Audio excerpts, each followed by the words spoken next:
Olá pessoal, espero que todos estejam muito bem. Eu sou o Marcos Rocha, sou presidente do Biro Social do Instituto Brasileiro de Negócios Sociais.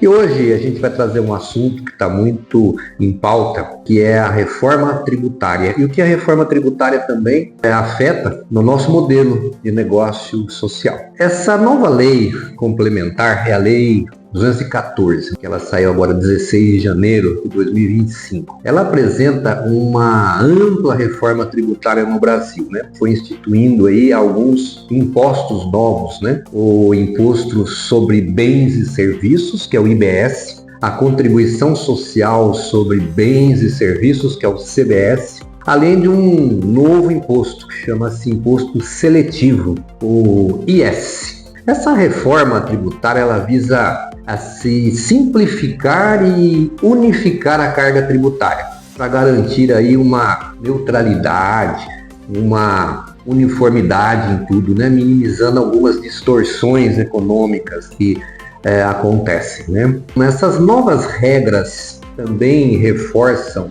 a fiscalização e a responsabilidade compartilhada em casos de sonegação, de algumas irregularidades. E ela criou principalmente novos tributos. O primeiro tributo, né, é aquele famoso Imposto sobre Bens e Serviços, é o IBS. Falar um pouquinho desse tributo, a gente tem que falar sobre a competência, né?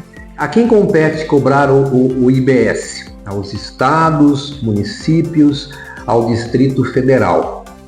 Qual o objetivo desse IBS? Substituir tributos de consumo, por exemplo, o ICMS, que é a nível estadual, o ISS, que é a nível municipal. Ele incide sobre as operações onerosas, bens móveis, imóveis, materiais, imateriais, e incide sobre serviços. Existem algumas exclusões, né?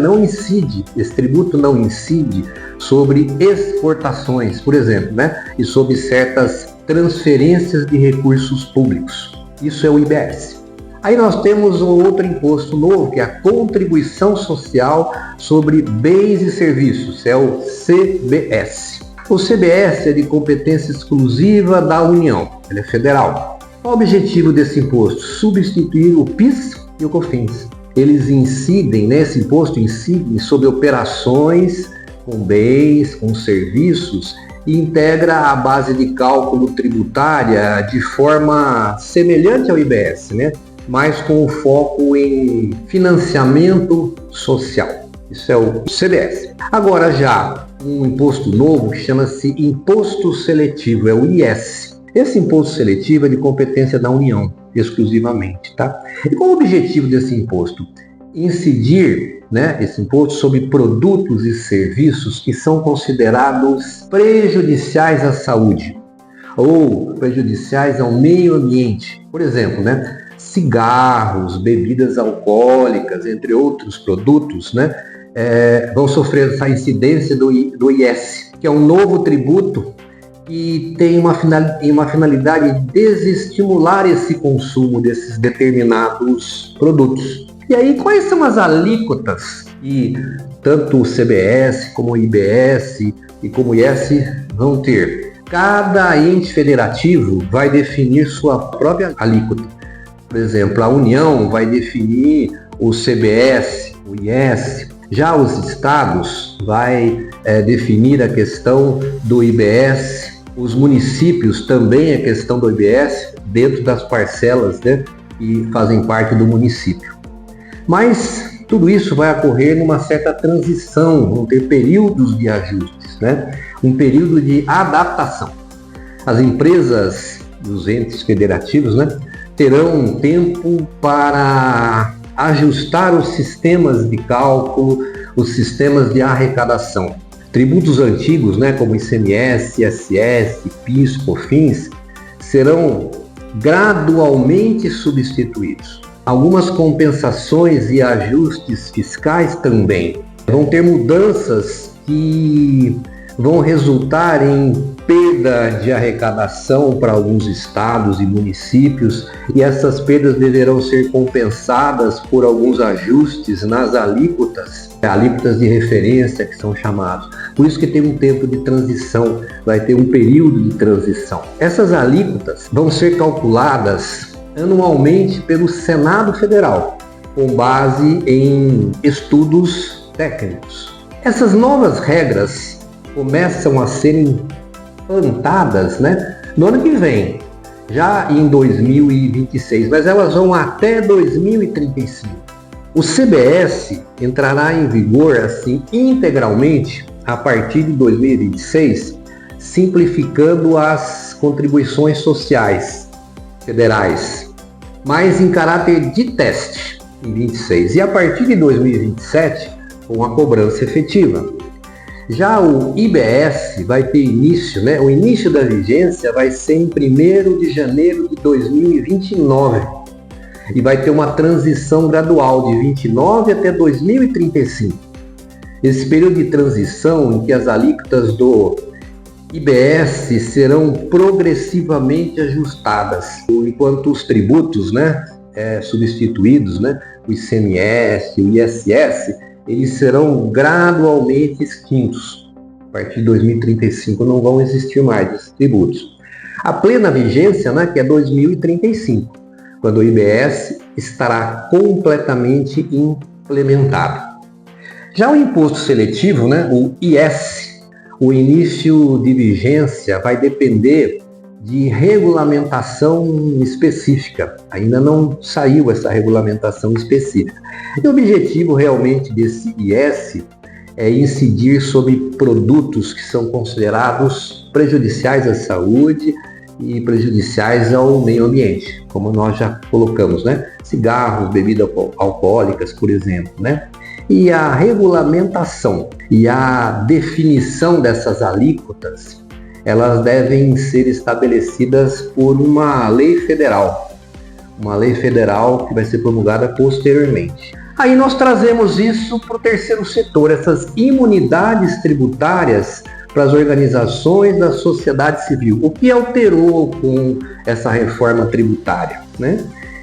Continua existindo uma isenção sobre transferências públicas, recursos públicos transferidos para as organizações da sociedade civil, sem fins lucrativos, através de termos de fomento, termos de colaboração, convênios e outros instrumentos que são celebrados pela administração, estão isentos de IBS e de CBS.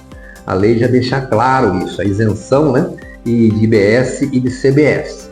Vai ter uma imunidade para algumas entidades específicas. Fornecimentos realizados, quando a gente fala fornecimento, é prestação de serviço, vendas realizadas por partidos políticos, sindicatos de trabalhadores, instituições de educação e de assistência social sem fins lucrativos, são isentos desde que cumpram os requisitos previstos no artigo 14 do Código Tributário Nacional. São entidades que já existe uma imunidade constitucional.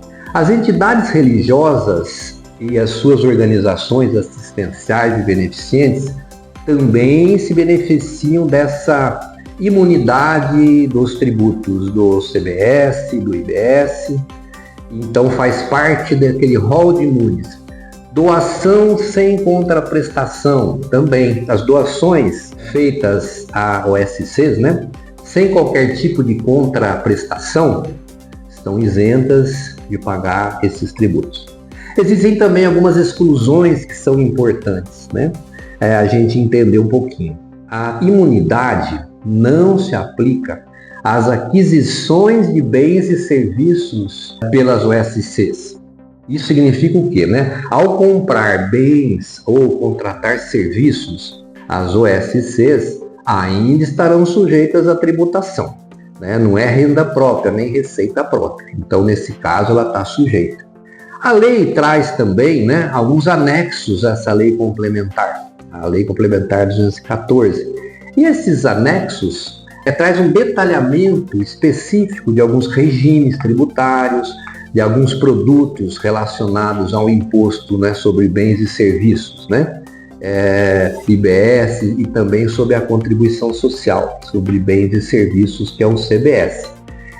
Por exemplo, o que esses anexos trazem, produtos que têm redução de alíquota, reduz a alíquota zero, uma sistemática no caso do Simples Nacional, tá? E a cobrança de IBS, uma transição de tributos, créditos tributários, são anexos a essa lei. Também, para a gente complementar, essa lei, complementar 214, ela prevê também algumas alterações pontuais no imposto sobre renda das pessoas jurídicas, o RPJ, e sobre a contribuição social sobre o lucro líquido, o CSLL.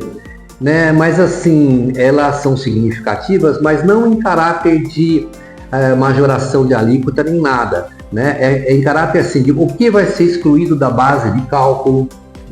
Por exemplo, a legislação fala que determina que valores de créditos fiscais não serão computados na base de cálculo do IRPJ e da CSLL, trazendo benefício às empresas com relação à utilização desses créditos, entre outros posicionamentos. Por exemplo, incentivos fiscais.